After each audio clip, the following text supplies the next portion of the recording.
Pemirsa, bukan kebetulan udara Jakarta dan sekitarnya dalam beberapa hari terakhir terasa semakin panas. BMKG menyebut kondisi ini terjadi akibat periode peralihan musim.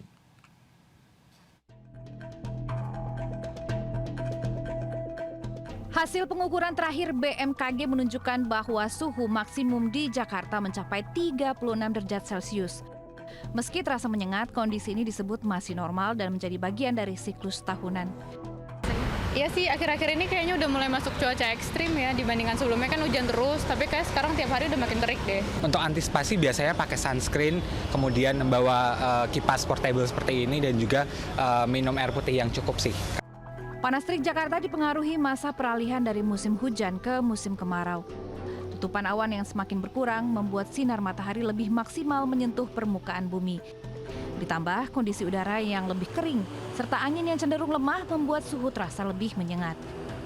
Nah, untuk prediksinya sendiri, ini sebetulnya untuk suhu sekitar 36 ini masih akan bertahan dalam beberapa waktu ke depannya, sekitar 35, 36, 37, dan itu adalah sesuatu yang wajar terjadi sebagai suatu siklus tahunan gitu.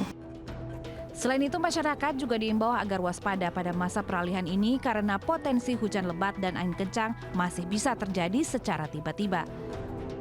Pemirsa, apakah Anda merasakan akhir-akhir ini cuaca terasa lebih panas dibandingkan hari-hari biasanya? Informasi yang kami dapatkan dari Badan Meteorologi, Klimatologi, dan Geofisika menyatakan bahwa di bulan April ini memang memasuki musim peralihan, yakni dari musim hujan ke musim kemarau. Dan saat ini kalau dilihat dari cuaca di wilayah Jakarta ini cukup terik pemirsa, yang mana mungkin warga masih memilih begitu ya untuk beraktivitas, mengurangi aktivitasnya di siang hari.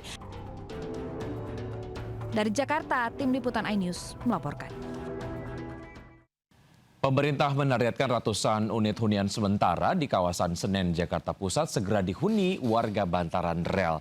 Yasmin Atani akan melaporkan perkembangan terkini dari pembangunan huntara tersebut yang hampir selesai 100%. Ya pemirsa, saat ini saya berada di kawasan Huntara atau hunian sementara di Senen, Jakarta Pusat yang diperuntukkan bagi masyarakat yang sebelumnya tinggal di bantaran area stasiun Pasar Senen, Jakarta. Adapun untuk progres penyelesaian ini sudah hampir 100%, tepatnya 99%. Tinggal menunggu pemasangan seperti listrik, internet, dan juga air. Dan pemirsa, saya akan mengajak Anda untuk melihat salah satu unit di dalam seperti apa fasilitas yang sudah dipersiapkan. Ini Anda bisa lihat di layar televisi. Untuk di dalam kamar yang berukuran 4,5 kali 4,5 meter ini sudah terisi 2 buah kasur begitu ya, yang dilengkapi dengan bantal dan juga guling. Kemudian ada juga lemari, 1 buah lemari. Dan yang terpenting di sini sudah disediakan kipas angin pemirsa.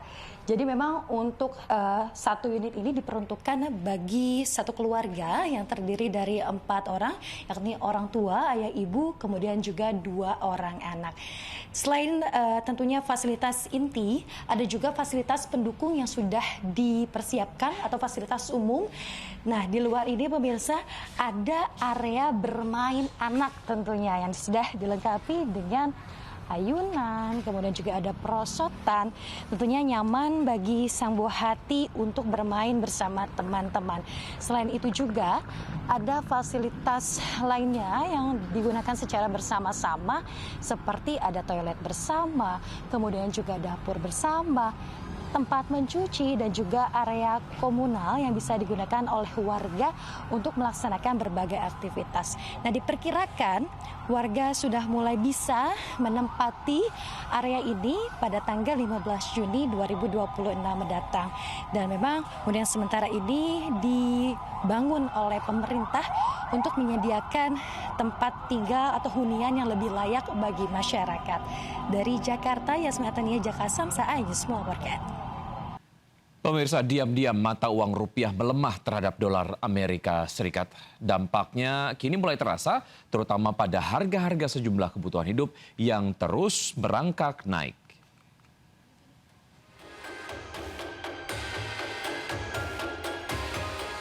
Dalam sepekan terakhir, nilai tukar rupiah terus tertekan oleh dolar Amerika Serikat.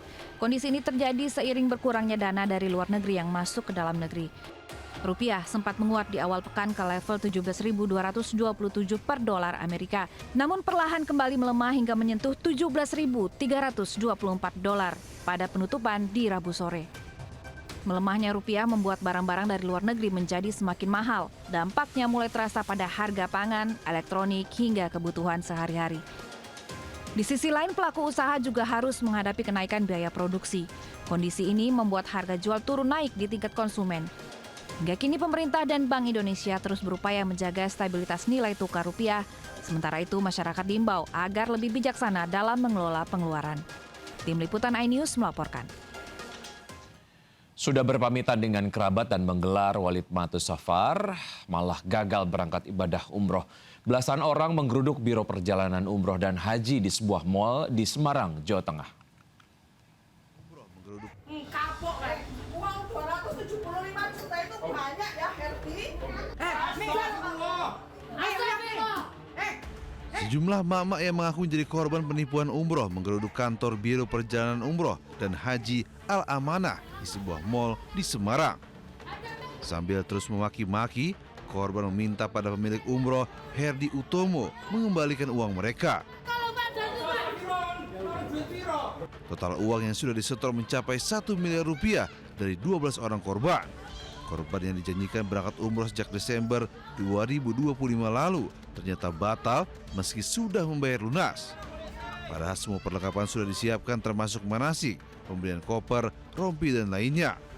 Berdasarkan informasi, masih banyak korban lain yang belum berangkat dan menumpuk hingga puluhan orang. Saya dirugikan 46 juta, baru dikembalikan sebagian. Di grup saya itu ada 5 korban. Saya sama istri, kemudian totalnya kurang lebih saya 50 juta. Kemudian teman saya 50 juta, ada juga yang 275 juta. Ya kurang lebih hampir 400-an atau 1 M mungkin ya. Meski sempat mengelak, pemilik travel umroh akhirnya digelandang polisi untuk dimintai keterangannya dan mempertanggungjawabkan perbuatannya karena sejumlah korban sudah melaporkannya ke polisi. Dari Semarang, Jawa Tengah, Andri Apranto melaporkan. Ya, entah hanya modus atau kecewa, seorang pria nekat menganiaya pemangkas rambut dengan alasan kecewa dengan hasil cukuran di kawasan Cilandak, Jakarta Selatan. Bahkan pelaku menantang korban duel menggunakan senjata tajam hingga video rekaman CCTV pun viral.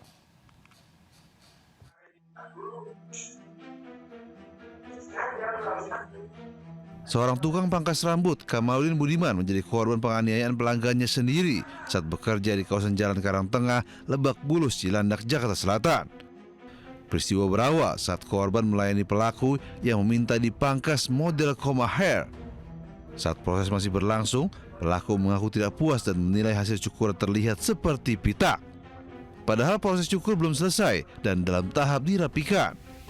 Pelaku tiba-tiba memaki, memukul, serta menendang korban. Korban mengaku dianiaya di bagian leher, telinga, kaki, dan sempat diancam duel menggunakan gunting.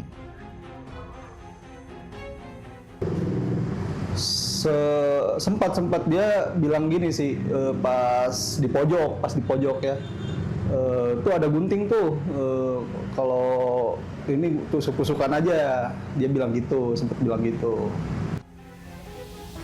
Usai melampiaskan amarahnya, pelaku meninggalkan lokasi begitu saja dan korban pun berencana melaporkan kasus ini ke Polsek Cilandak agar pelaku diproses sesuai hukum yang berlaku.